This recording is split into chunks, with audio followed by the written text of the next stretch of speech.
दोस्तों नमस्कार। आज हम पढ़ेंगे प्रतिरोधों का संयोजन। प्रतिरोधों का संयोजन दो प्रकार से होता है। पहला है श्रेणी क्रम संयोजन, दूसरा है समानांतर क्रम संयोजन। परीक्षा के दृष्टिकोण से यह टॉपिक्स बहुत महत्वपूर्ण है क्योंकि इस टॉपिक से आंकिक प्रश्न बहुत पूछे जाते हैं। तो सर्वप्रथम दोस्तों हम लोग प्रतिरोधों के संयोजन में श्रेणी क्रम का संयोजन पढ़ेंगे। देखते हैं श्रेणी क्रम का संयोजन कैसे होता है। देखिए, श्रेणी क्रम के संयोजन में हम सर्वप्रथम बैक टू बैक तीन प्रतिरोध को जोड़ेंगे। पहला प्रतिरोध R1, दूसरा प्रतिरोध R2, तीसरा प्रतिरोध R3 और इस सिरे को मैं अध्ययन के दृष्टिकोण से A बिंदु मान लेता हूं और इस सिरे को B बिंदु।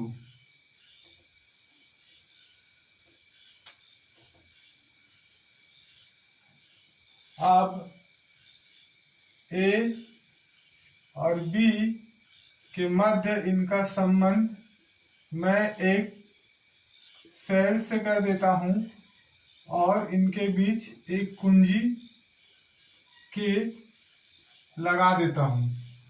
देखिए, जैसे इस कुंजी के को मैं क्लोज करूंगा तो इस सेल से धारा प्रवाहित होगी। ये धारा होगी I धारा प्रतिरोध R1, R2, R3 से होते हुए ये वापस आ जाएगी।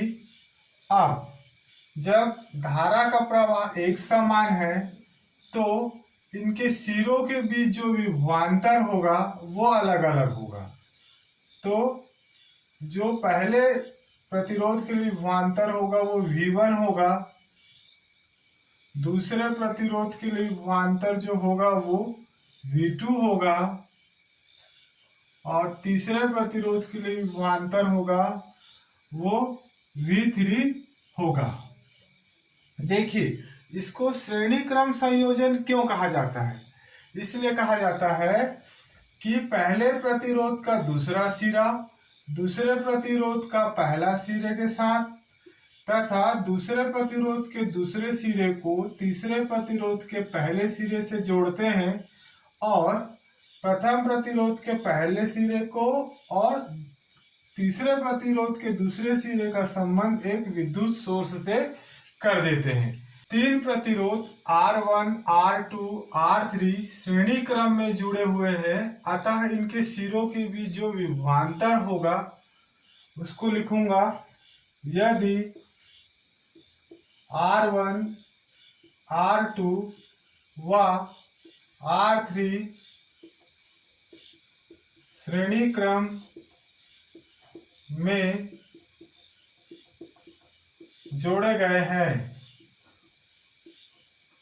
अतः इनके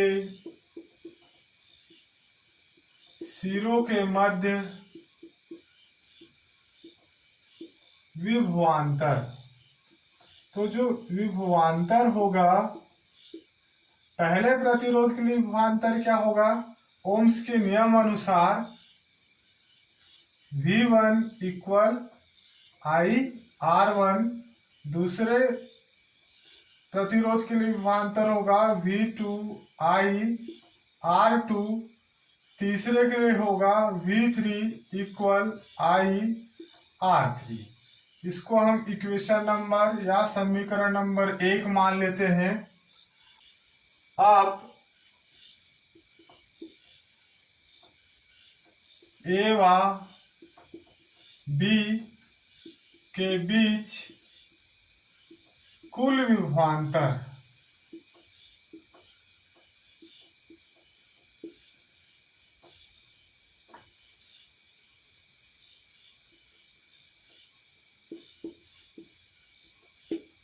तो A और B के बीच कुल विभवांतर कितना होगा हमारा? V बराबर V1 plus V2 plus V3। Equation number first से यहाँ पर मैं वैल्यू पुट अप कर देता हूँ। V1 की जो वैल्यू है वो IR1 प्लस V2 की वैल्यू IR2, V3 की वैल्यू है IR3।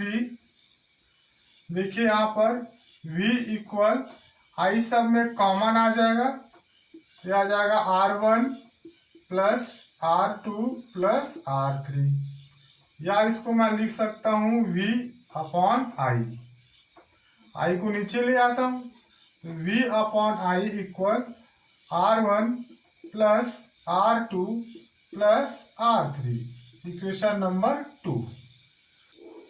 परंतु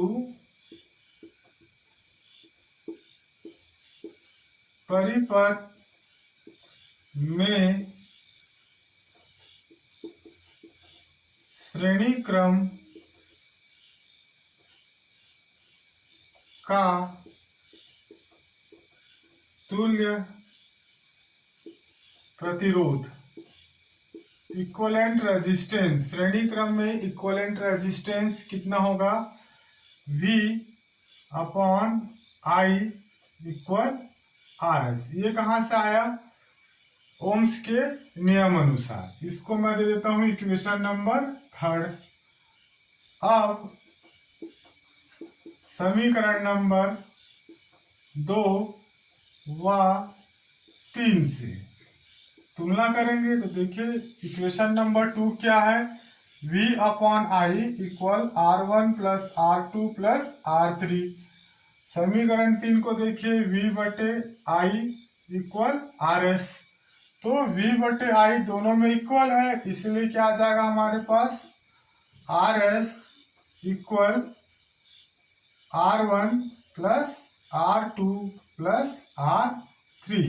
ये हो गया हमारा श्रेणी क्रम संयोजन के लिए सूत्र। RS क्या है? Equivalent resistance. किसके लिए रेजिस्टेंस है? सीरीज कॉम्बिनेशन में इक्विवेलेंट रेजिस्टेंस है। समानांतर क्रम संयोजन, तो समानांतर क्रम संयोजन में प्रतिरोधों का संयोजन कैसा होगा? प्रतिरोध के प्रथम सिरे को एक साथ, जितने भी प्रथम प्रतिरोध है उसके सिरे को एक साथ तथा द्वितीय सिरे को एक साथ हम लोग क्या करते हैं? जोड़ देते हैं। ये हो गया हमारा R1, ये हो गया R2 और ये हो गया हमारा R3। पहले प्रतिरोध, दूसरे प्रतिरोध, तीसरे प्रतिरोध, तीनों के प्रथम सिरों को एक साथ जोड़ दिया और द्वितीय सिरे को एक साथ जोड़ दिया। इसका संबंध एक विद्युत सोर्स से कर दिया, साथ ही साथ एक कुंजी लगा दिया। अब देखिए जैसी कुंजी के को क्लोज करूंगा तो यहाँ पर धारा प्रवाहित होगी I। ये धारा जब इस नोड पर जाएगी तो ये धारा का डिवाइड हो जाएगा। तो पहले प्रतिरोध में धारा जो है I1, दूसरे प्रतिरोध में धारा I2 और तीसरे प्रतिरोध में धारा I3 प्रवाहित होगी। यदि R1, R2 व R3 प्रतिरोध समानांतर क्रम में जोड़े गए हैं, समानांतर क्रम में जोड़े गए हैं, अतः ओम के नियमानुसार, ओम के नियमानुसार, ओम के नियमानुसार क्या हो जाएगा? देखिए पहले प्रतिरोध की जो धारा रहेगी I1 equal V upon R1, दूसरे के लिए आ जाएगा आपके पास I2 equal V upon R2, तीसरे के लिए आएगा I3 equal V upon R3। इसको मान लेता हूं इक्वेशन नंबर फर्स्ट। पहले प्रतिरोध के लिए धारा I1 equal V upon R1, दूसरे प्रतिरोध के लिए जो धारा का मान है I2 बराबर V2 बटे R2, तीसरे प्रतिरोध के लिए धारा है I3 बराबर V बटे R3, इक्वेशन नंबर फर्स्ट। अब परिपथ में ए व बी, ए और बी कौन सा सिरा है, अध्ययन के दृष्टिकोण से इसे ए सिरा मान लेता हूं और इसको बी सिरा मान लेता हूं। ए व बी के बीच कुल धारा, तो कुल धारा देखिए I बराबर क्या आ जाएगा, I1 plus I2 plus I3। अब इक्वेशन नंबर फर्स्ट से यहां पर मैं जो है I1, I2 और I3 की वैल्यू को पुटअप कर देता हूं। तो यहाँ पे आ जाएगा I बराबर V बटे R1 प्लस V बटे R2 प्लस V बटे R3। अब देखिए इसके बाद मैं इधर लिख रहा हूं क्या आएगा, I V सब में कॉमन है इसलिए कॉमन ले लेता हूं, तो ये आ जाएगा V ब्रैकेट में 1/R1 plus 1/R2 plus 1/R3। अब V को नीचे ले आता हूं तो I अपॉन आ जाएगा ये V इक्वल आ जाएगा 1/R1 plus 1/R2 plus 1/R3। ये वाला हो जाएगा हमारा इक्वेशन नंबर सेकेंड। परंतु समानांतर क्रम संयोजन में समानांतर क्रम संयोजन में तुल्य प्रतिरोध, तुल्य प्रतिरोध की वैल्यू कितना होगा, समानांतर क्रम संयोजन का तुल्य प्रतिरोध का मान हमारे पास आ जाएगा V बराबर I/R/P। P क्यों लिखा हूं, क्योंकि समानांतर क्रम संयोजन है, पैरेलल कॉम्बिनेशन है, इसलिए RP लिख दिया यहाँ पर मैंने। अब देखिए इसको V बटा I इक्वल RP लिख सकता हूं, या इसको उल्टा कर दूंगा तो क्या आ जाएगा, I बटा V बराबर 1/RP आ जाएगा। ये हो गया इक्वेशन नंबर थर्ड। अब हम समीकरण नंबर 2 व 3 से देखिए, समीकरण 2 पर I बटे V के इक्वल समीकरण 3 में कितना है, 1/RP। तो अब मैं लिख सकता हूं I बटे V की जगह RP बराबर 1/R1 plus 1/R2 plus 1/R3। ये हो गया हमारा समानांतर क्रम संयोजन के लिए व्यंजक।